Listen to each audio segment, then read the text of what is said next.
Powell va surprendre tout le monde ce soir lors du FOMC. Retour des risques de récession pour 2024 aux États-Unis. Donald Trump qui lance sa troisième collection de NFT.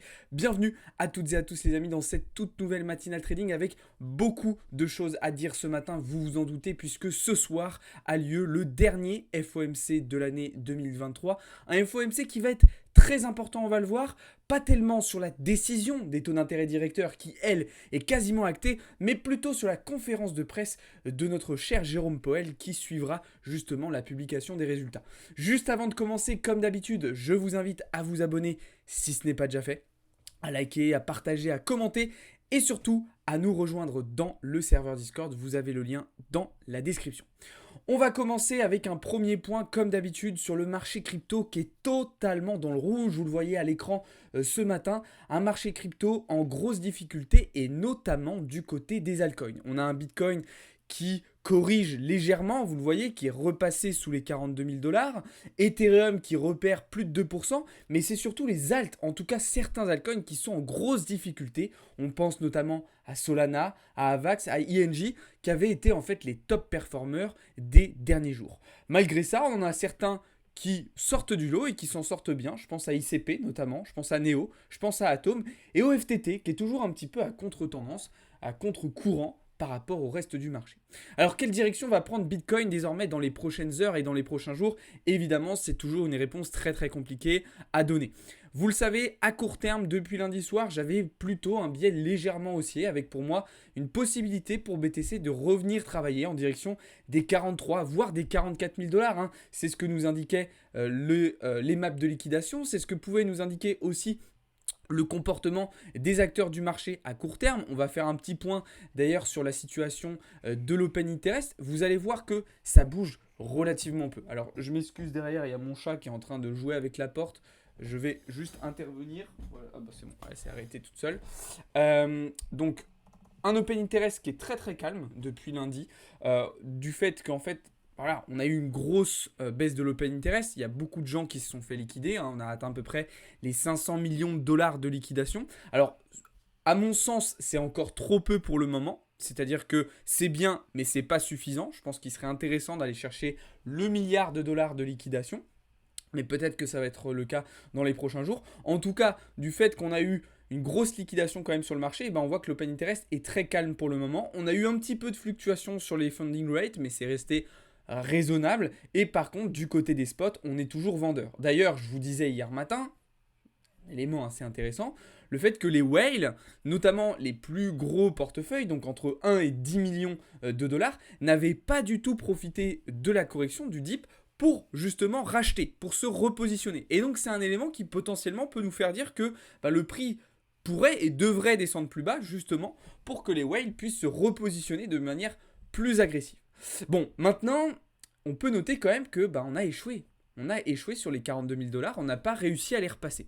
On a quand même des petits signaux de faiblesse à court terme sur BTC qui peuvent nous indiquer que potentiellement on va peut-être avoir plus de mal que prévu à aller chercher les 43-44 000 $ et qu'on pourrait potentiellement continuer directement de retracer.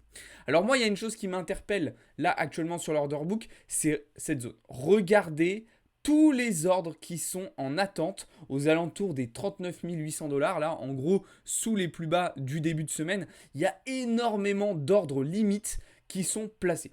Alors quel effet ça va entraîner? Alors là c'est la grande surprise, mais en tout cas je ne serais pas du tout étonné que durant la journée on vienne récupérer quand même cette zone et qu'on vienne chercher tous ces ordres qui sont placés juste en dessous de la zone actuelle. Ok, dites-moi ce que vous en pensez dans les commentaires d'ailleurs, si vous pensez qu'on va être capable de remonter à 43-44 000 $ ou si vous pensez qu'on va directement retracer vers les 38 000 $, puisque oui, à moyen terme, par contre, l'objectif, c'est toujours effectivement un retracement en direction des 38 000 $. Pardon. Donc c'est la raison pour laquelle, personnellement, je suis toujours en short. Globalement, sur du moyen terme, j'ai toujours des positions short qui sont ouvertes. Et d'ailleurs, je pourrais profiter, c'est ce que je comptais faire, d'une remontée vers les 44 000 $ pour renforcer ma position short.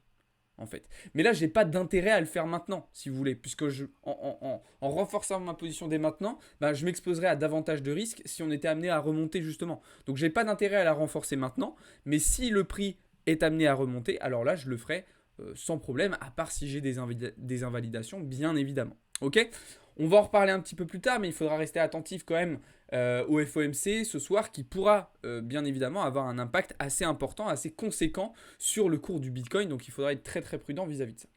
Du côté d'Ethereum, là, beaucoup plus d'indécision selon moi. Un Ethereum qui est un petit peu plus faible quand même que BTC sur ces dernières heures. On voit l'Ether n'a pas du tout été capable de se réattaquer à cette résistance des 2250 $ et il devrait venir s'appuyer selon moi sur le support technique des 2125 $ qui pourrait potentiellement être une zone de rebond assez intéressante et sur laquelle on pourrait potentiellement se positionner à l'achat.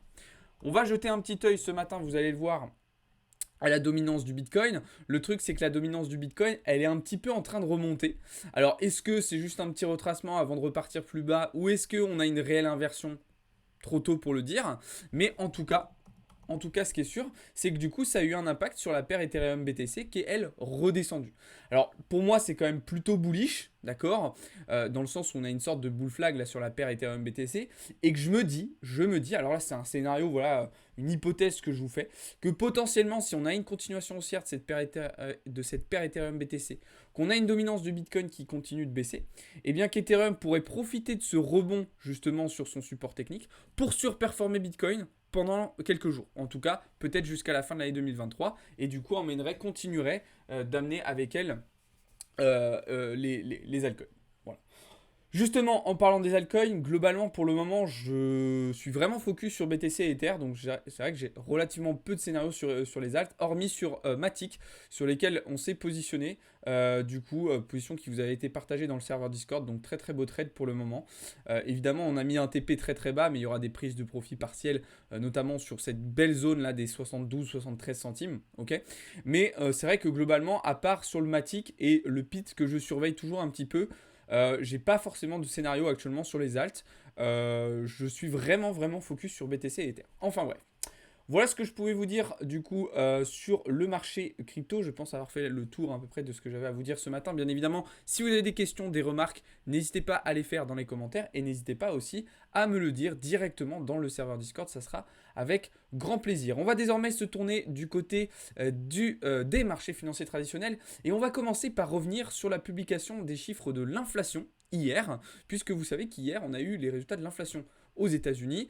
Ça a été un résultat un petit peu bizarre. Alors, pas dans sa publication, mais plutôt dans la manière dans laquelle les marchés ont réagi. En effet, l'inflation a continué de descendre sur le mois de novembre à 3,1% contre 3,2% précédemment. Le problème, et là c'est très facilement identifiable, c'est que cette baisse de l'inflation, elle ralentit. Elle ralentit depuis cet été quand même, on reste bloqué autour de ces 3%, au-dessus de ces 3%. Donc dans un premier temps, hier le marché a dit « Ok, cool, l'inflation continue de baisser, c'est une bonne nouvelle ». Et du coup, le dollar a commencé à chuter. C'était ici. Il a commencé à chuter le dollar. Et puis après, les marchés se sont dit « Ah, bon, on chute, mais quand même, on chute pas beaucoup. On chute pas beaucoup, on reste au-dessus des 3%. C'est quand même pas terrible, quoi. C'est pas trop ce que veut la Fed. On reste encore assez éloigné des objectifs. C'est pas terrible. Et là, bam, on a un dollar qui est reparti vers le haut. On a commencé à avoir de la pression vendeuse sur les indices américains pendant un petit instant. Et après, ça s'est rééquilibré. Mais on peut noter quand même une certaine incertitude du marché, je trouve, qui s'est relancé. Contrairement à ce que je vous disais ces derniers jours, où en fait les marchés étaient un petit peu sur deux. Voilà, stabilisation des taux le 13 décembre, et puis au mois de mars ou au mois de mai, hop, on pivote, et puis tout va bien. Mais c'est pas possible, je vous l'ai déjà expliqué, c'est pas possible. On n'aura pas de pivot au mois de mars. On n'aura pas de pivot au mois de mars. C'est impossible, et le résultat d'hier nous le confirme encore une fois.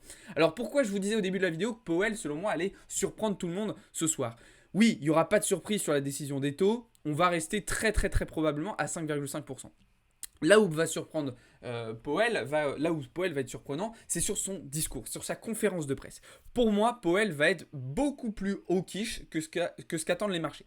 C'est-à-dire qu'à mon avis, Powell, il va dire, bon, ok, là on maintient les taux, mais vous voyez bien que l'inflation, elle n'arrive pas à redescendre sous les 3%. Donc si besoin, on ne va pas du tout se gêner pour remonter les taux d'intérêt directeurs ou alors pour les laisser à 5,5% beaucoup plus longtemps que prévu.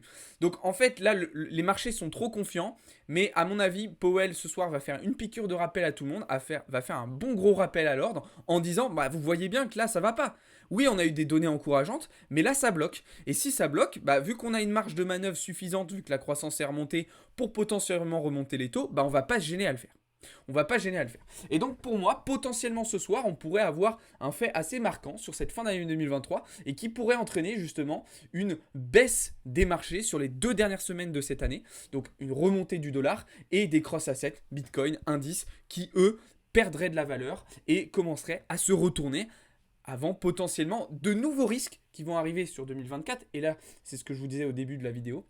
C'est qu'effectivement, les risques de récession sont en train de repointer le bout de leur nez pour 2024. Et ça, c'est quelque chose que je vous avais dit aussi. Je vous avais dit, regardez comment tout le monde a évincé totalement les risques de récession, mais vous allez voir, ça va revenir. Et bien, c'est exactement ce qui est en train de se passer. Et notamment, si on regarde le comportement du pétrole.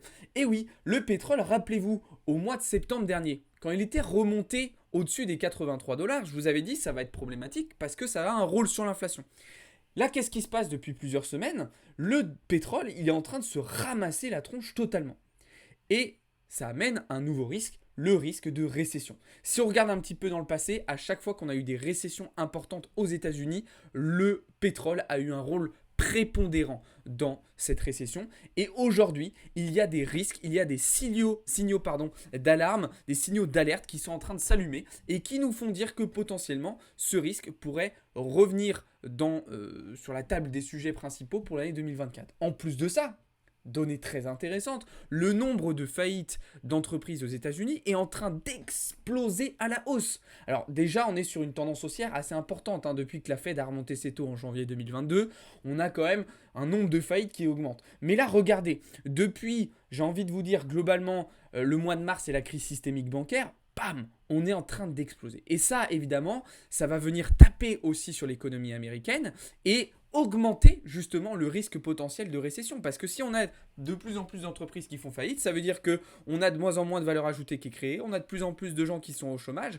Bref, ça fait un effet boule de neige, un effet domino derrière qui peut être assez compliqué. Attention, il ne faut pas sous-estimer les ressources de l'économie américaine qui est quand même assez résiliente, mais c'est quand même assez intéressant de noter ce genre de choses. Ok ? Voilà un petit peu ce que je pouvais vous dire du coup sur les fondamentaux macroéconomiques. Bon, malgré ça, pour le moment, on a toujours un VIX au plus bas. D'ailleurs, on a touché les 12 points sur le VIX, donc c'est un plus bas depuis 4 ans. D'accord, donc on est vraiment sur des niveaux de stress, des niveaux de volatilité extrêmement faibles sur les marchés actuellement. Ok. Qu'est-ce que je voulais vous dire aussi cet après-midi, au-delà effectivement du FOMC, on aura quelques petites datas du côté américain qui vont être très importantes à suivre. Premièrement, à 13h, le rapport de l'OPEP, le rapport mensuel de l'OPEP. Donc là, vis-à-vis de ce que je vous disais à l'instant autour de la situation du pétrole, ça va être évidemment quelque chose qui va être très important à suivre. À 14h30, on aura les prix à la production, d'accord, sur le mois de novembre. Donc là aussi, ça va être une data d'un point de vue économique qui va nous donner pas mal de visibilité sur le début 2024. Et on aura les stocks de pétrole brut à 16h30 qui là aussi sera un résultat important à surveiller. On va ensuite avoir l'élément principal, je vous le disais, donc le FOMC à 20h et la conférence de presse à 20h30 de Jérôme Powell. Évidemment, tout cela, on suivra ça en direct, en live, sur Twitch et sur TikTok, comme d'habitude. Ok ? Alors, on va rentrer d'un point de vue un petit peu plus technique sur les marchés. Donc, évidemment, le dollar qui va avoir un rôle prépondérant, un rôle central sur cette journée-là. C'est simple. Plus Powell va être hawkish, plus on a des risques de remontée du dollar. À l'inverse, si on a un Powell qui est finalement assez dovish, ce que je ne pense pas, on pourrait avoir une continuation baissière du dollar. Au vu de ce scénario, moi j'ai tendance du coup à être plutôt baissier sur les cross assets, vous l'avez compris. Malgré ça, pour le moment, on n'a pas suffisamment de signes de faiblesse, d'accord ? Notamment sur les indices américains. On voit le S&P 500 qui nous a fait un nouveau plus haut hier. Le CAC début de semaine qui nous a fait un plus haut et qui est en train de repartir à la hausse aujourd'hui. Même chose pour le DAX. Donc pour le moment, encore une fois, on a des indices. Décidément, j'ai un sacré hockey. Qui sont très résilients. Très résilients. Mais pour moi, plus le temps passe, plus on se rapproche d'un potentiel gros retournement. D'accord ? Donc pour le moment, on ne shorte pas. D'accord ? Moi, j'ai clôturé mes positions. On ne shorte pas. On attend des signaux de faiblesse. On attend des signaux de retournement pour envisager une prise de position. On voit quand même que ça commence à ralentir un petit peu. D'accord, je pense notamment au DAX, mais c'est trop peu, c'est pas suffisant si vous voulez pour se dire ok, là on va pouvoir se positionner à l'avance. C'est évidemment vraiment insuffisant. Voilà les amis, un petit peu ce que j'avais à vous dire ce matin. Si vous voulez en savoir plus, évidemment, je vous invite à aller voir les différentes vidéos qu'on vous sort quotidiennement sur la chaîne YouTube. Je vous invite aussi à nous rejoindre dans le serveur Discord. Vous avez le lien dans la description. Je vous rappelle qu'on est dans la 2e semaine du calendrier de l'Avent Blockchain Capital. Cette semaine, ça se passe sur TikTok, donc n'hésitez pas à aller participer si vous voulez remporter des cadeaux très sympas.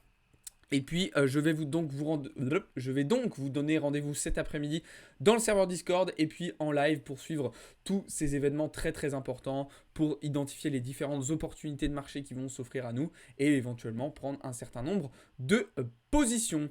Voilà les amis, merci beaucoup de m'avoir écouté et de m'avoir regardé. Si cette vidéo vous a plu, n'hésitez pas à la liker, n'hésitez pas à poser vos questions dans les commentaires et surtout à vous abonner. Je vous souhaite à toutes et à tous une très très bonne journée. Ciao tout le monde, c'était Alex pour Blockchain Capital.